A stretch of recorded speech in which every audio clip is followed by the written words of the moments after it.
ओम नमो नमो आदेश गुरु जी को बारंबार आदेश, शिव गौरव जी को आदेश आदेश आदेश, महाभगवती को आदेश आदेश आदेश। साधकों, आज हम एक ऐसी शक्ति के बारे में चर्चा करने जा रहे हैं, एक ऐसा टॉपिक जो माता मदानन से रिलेटेड है।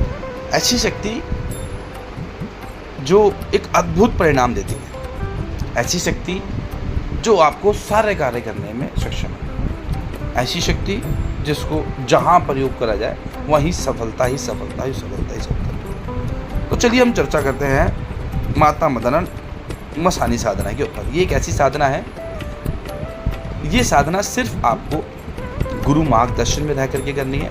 दूसरी चीज़, ये साधना सिर्फ आपके जानकारी हेतु है। इस साधना से इस YouTube चैनल का कोई भी लेना देना नहीं है, आप गुरु मार्गदर्शन में लेके करिए। ये सिर्फ जानकारी माध्यम से है, आपको नॉलेज पर्पस से दी जा रही है ताकि आप समझ पाएँ और अपना इंटरेस्ट बढ़ा पाएँ।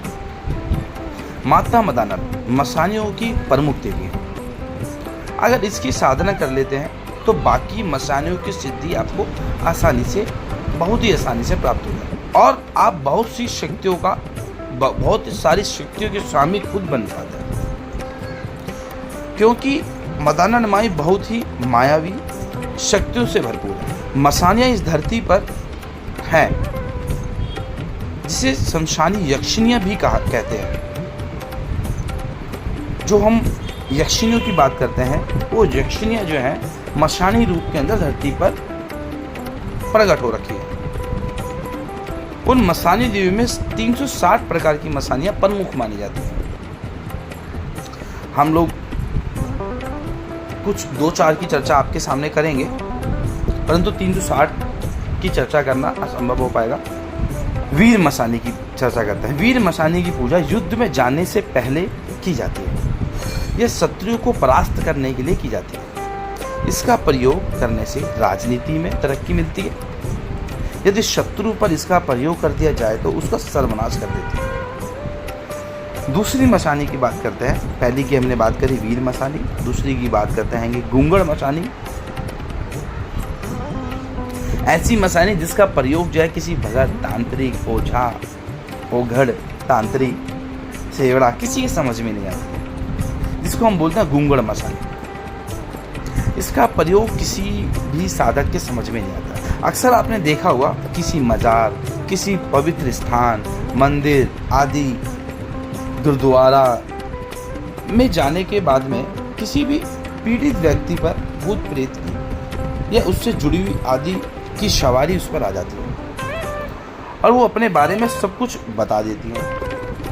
परंतु गुंगड़ मसानी अपने वचन की पक्की होती है। वो गूंगी बनकर बैठी रहती है, अपना भेद कभी नहीं जाहिर करती। फिर चाहे उस पर जो है ख्वाजा पीर की, या चाहे वो नाहर सिंह वीर, चाहे वो महा जगदम्बा, चाहे वो भैरव, किसी भी की भी आप सवारी का प्रयोग करेंगे, दाब का प्रयोग करेंगे, तब भी वो गुंगड़ मसानी नहीं बोलते। ये आसानी से समझ में नहीं आती। तो ये तो हुई दूसरी मसानी के बारे में। एक होता है सेलड़ा मसानी। सेलड़ा मसानी को यदि किसी पर लगा दिया जाए तो 1 हफ्ते के अंदर अगर उस व्यक्ति ने, पीड़ित व्यक्ति ने, रोगी ने अपना उपाय ना कराया तो उसकी कब्ज होने से या पेट से रिलेटेड कुछ भी समस्या होने से उसकी मृत्यु होती है। तो ये तो हमने करी चर्चा मसानियों के बारे में। और जितनी भी मसानियाँ हैं वो सारी माता मदानन की सेविका हैं, उन्हीं के अंडर जो है ये काम कर रही है। किसी भी देवी को चढ़ावा माता मदानन ले सकती है। माता मदानन जो है वो सभी मसानियों का भोग स्वीकार कर सकती है, परंतु माता मदानन का भोग कोई भी स्वीकार नहीं कर सकता, क्योंकि माता मदानन जो है सभी देवियों की रानी है। बहुत ही दयावान देवी है माता मदानन, बहुत ही जल्दी प्रसन्न होने वाली देवी है। ऐसी देवी है कि अगर आपने इसका भाव से, चित्त से सब कुछ समर्पित करते हुए अगर इसको ध्यान लिया तो ये सब कुछ सिद्ध करने में सक्षम है। अब हम लोग बात करते हैं इसकी साधना मंत्र की। साधना मंत्र की हम बात करें तो ये सिर्फ आपको मार्गदर्शन के लिए है कि जो मंत्र दिया जा रहा है इसमें, ये सिर्फ आपकी नॉलेज के लिए है। इसका प्रयोग कृपया करके आप अपने गुरु मार्गदर्शन में करें या गुरुमुखी होकर के करें। इसका कोई भी लाभ या हानि इस चैनल से जुड़ा हुआ नहीं होगा, ये सावधानी है। साधना मंत्र। माई मदानन चुगान दी रानी, चौकुंठा दी रानी, जरग खेड़े दी रानी, कुराली खेड़े दी रानी, शांति स्वरूप उमा। माता मदानन का जो मंत्र है वो दोबारा से रिपीट करते हैं। माई मदानन चुगान दी रानी, चौकुंठा दी रानी, जरग खेड़े दी रानी, कुराली खेड़े दी रानी। ये मंत्र माँ मदानन का है। इसकी साधना के बारे में चर्चा करते हैं। पहले दिन और आखिरी दिन 2 लड्डू और 1 अंडा सुनसान जगह पर जा कर के रखें और पीछे मुड़ करके ना देखें। पहले दिन से लेकर के इस मंत्र को धूप दीप जला करके रात के समय हर रोज़ 2 घंटे का जाप करें। यह क्रिया जो है, ये जो साधना है 41 दिन तक करें, मंत्र सिद्ध हो जाएगा। रोजाना 5 माला का जाप लगातार तब भी करते रहना है, मंत्र की जागरूक करने के लिए। रात्रि 10 बजे के बाद साधना आरंभ करें।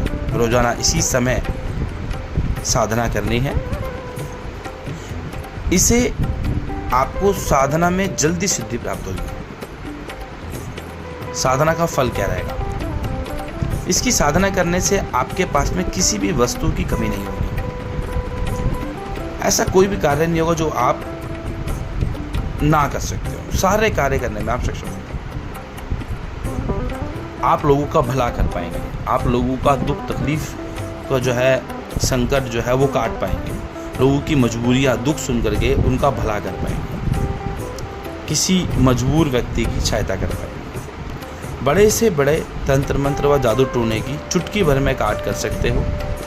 इस साधना से जुड़ करके आपके घर में किसी भी तरह की बुरी शक्तियों का प्रवेश नहीं हो सकता है, क्योंकि माता मदानन जो है वो आने ही नहीं देगी और इसकी परमिशन के बिना कोई भी नहीं आ सकता। और कोई भी धन की कमी नहीं हो सकती। अब माता मदानन की चौकी सामग्री, मतलब कि कैसे उनको बिठाना है, तो लकड़ी की चौकी भी ले सकते हैं या फिर ईंटों का आसन भी बना सकते हैं। लाल रंग का कपड़ा 2.25 मीटर का या फिर कोई भी साफ सुथरी चादर या चुन्नी ले सकते हैं। एक थाली, सरसों के तेल का दीपक, मदानन माता का चित्र रख सकते हैं और अन्य देवी का भी रख सकते हैं। बाबा भैरव का भी रख सकते हैं, शिव का भी रख सकते हैं। इसके अतिरिक्त अन्य किसी भी देवी का चित्र रख सकते हैं। 4 लड्डू, मीठा पान, लौंग का जोड़ा, 1 सरसों का तेल का दीपक, बाबा भैरव नाम के नाम का लगाना है, बाबा भैरवनाथ के नाम का, धूप, अगरबत्ती, पानी का कलश, श्रीफल जिसे हम लोग नारियल बोलते हैं, पानी वाला नारियल, माता की चुनरी, श्रृंगार फल, ये रखना है। इससे जो है आप माता की साधना आरंभ कर सकते हैं। और माता का जो जब पूजा आप स्टार्ट करेंगे तो साधना आरंभ करने से सबसे पहले जो है आपको गणपति पूजन करना है, आवश्यक है। साधना आरंभ करने से पहले संकल्प लेना है, आवश्यक है। अपने पितरों का पूजन ध्यान करना है, आवश्यक है। अपने कुल देवी देवताओं का पूजन साधना करना है, आवश्यक है। नगर खेड़े का भी ध्यान रखना है, का पूजन करना है, आवश्यक है। साधना करने से पहले सुरक्षा का ध्यान करना है, जो आपको गुरु मार्गदर्शन में ही मिलेगा। साधना शुरू करने से पहले गुरु पूजन, गुरु मंत्र का सहारा जाप जरूर करना है। तो ये तो रही बात पूजा पाठ से रिलेटेड। कोई भी साधना आप बिना गुरु मार्गदर्शन में ना करें। किसी भी गुरु का अपमान ना करें, किसी भी देवी देवता का अपमान ना करें। और आप बात करते हैं आप प्रत्यक्षीकरण की। श्रद्धा भाव पर निर्भर रहते हुए आप सच्चे मन से सिर्फ ध्यान करो। प्रत्यक्षीकरण को भूल करके दिल से साधना करोगे तो एक दिन जरूर आपको माँ का प्रत्यक्षीकरण होगा। तो ये तो रही चर्चा माता मदानंद से जुड़ी हुई। ओम नमो महादेश गुरु जी को 12 मगज शिव गुरु जी का